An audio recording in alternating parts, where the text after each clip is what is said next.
नमस्कार शेतकरी बांधव, कांदा उत्पादक शेतकरी बांधवांसाठी आताच्या क्षणाची सर्वात महत्त्वाची आणि मोठी बातमी. कांदा संदर्भातील कांद्याच्या भावात वाढ होणार का? कांद्याच्या भावात वाढ होणार तर कधी होणार, किती होणार, कशामुळे होणार, काय महत्त्वाचे कारण, सविस्तर थोडक्यात संपूर्ण बातमी अपडेट आपण यावडीच्या माध्यमातून जाणून घेण्याचा प्रयत्न करणार आहोत. तर महाराष्ट्रातील तमाम कांदा उत्पादक शेतकरी बांधवांना एकच विनंती, व्हिडिओ शेवटपर्यंत बघा, अतिशय महत्त्वाचा व्हिडिओ आहे. व्हिडिओ जर आवडला तर नक्कीच लाईक करा. सांगा चॅनल नसेल तर माझा शेतकरी यूट्यूब चॅनलला सबस्क्राईब करून सर्व लाईक करून घंटा सांगा, जेणेकरून माझ्याकडून नोटिफिकेशन तुमच्यापर्यंत पोहोचेल तेच करू शकता.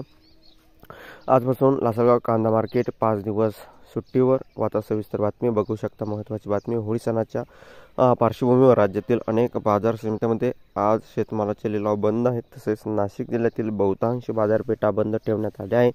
यातील प्रमुख लासलगाव बाजारपेठ देखील आजपासून पुढील 5 दिवस बंद ठेवण्यात आली आहे. होळीच्या पार्श्वभूमीवर शेतमाल लिलाव होणार नसल्याचं स्पष्ट करण्यात आले आहे.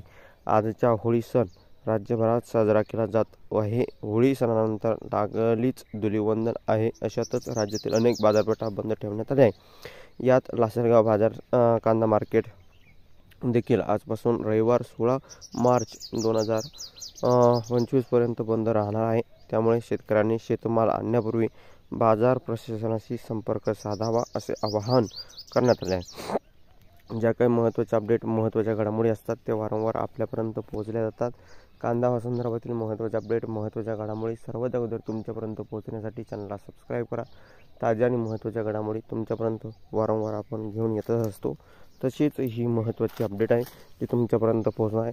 कांद्याच्या भावात सुधारणा होणार का नाही होणार हे तुम्हाला या ठिकाणी बघितलं तर सांगायची गरज नाही, तुम्हाला दिसतंच आहे काय सध्याची परिस्थिती आहे.